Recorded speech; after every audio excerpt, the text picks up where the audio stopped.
got eliminated by the Atlanta Hawks in the NBA Cup. Everybody saw the video of Trae Young hitting the dice roll on the Knicks logo, talking about going to Las Vegas for the Cup Finals.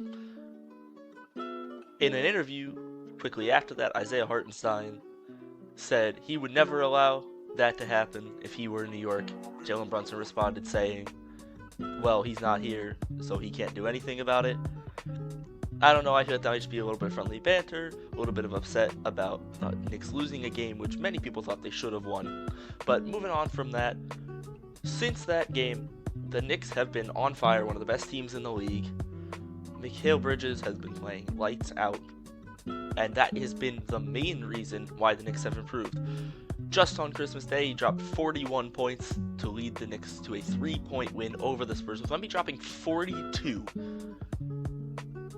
Wemby has been lights out this year, but it was insane to see Mikal Bridges play the way he did, just considering how bad and inconsistent he's been shooting-wise. And all of a sudden, it just seems like in the past couple days, really since the start of December, he has gotten his rhythm back. He's more consistently shooting threes now, getting to his spots more often.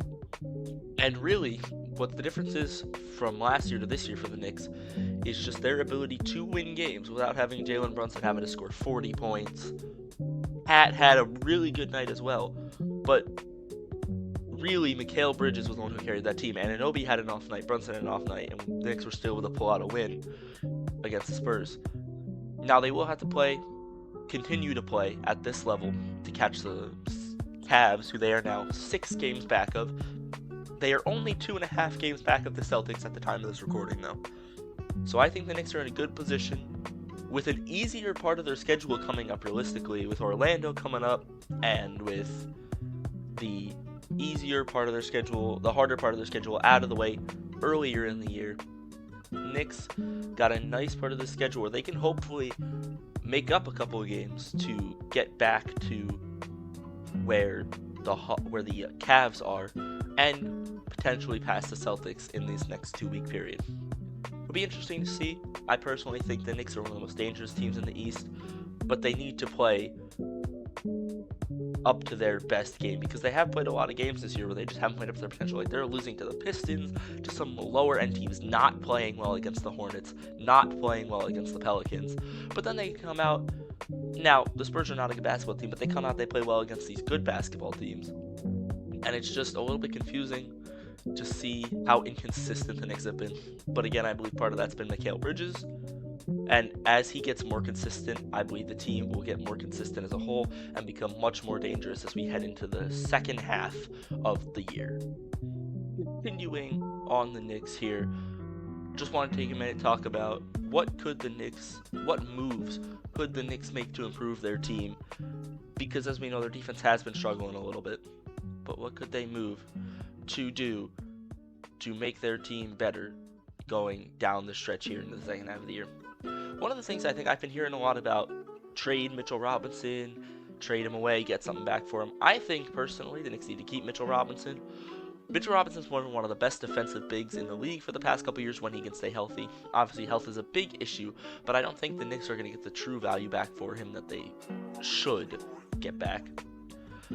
Another thing I've been hearing a lot about is to keep Josh Hart in the starting lineup over Precious Achiuwa with the return of Precious. But honestly, I think the Knicks' best lineups in the past couple days, Josh Hart's been struggling a little bit, have been with Precious on the court because of his athleticism and his ability to cover multiple positions.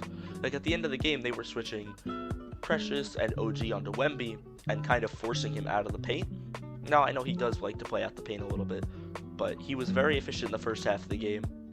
And just something that I think that the Knicks could do more of is to play Precious and Cat on the floor at the same time, just to allow, Josh Hart to be that energy off the bench.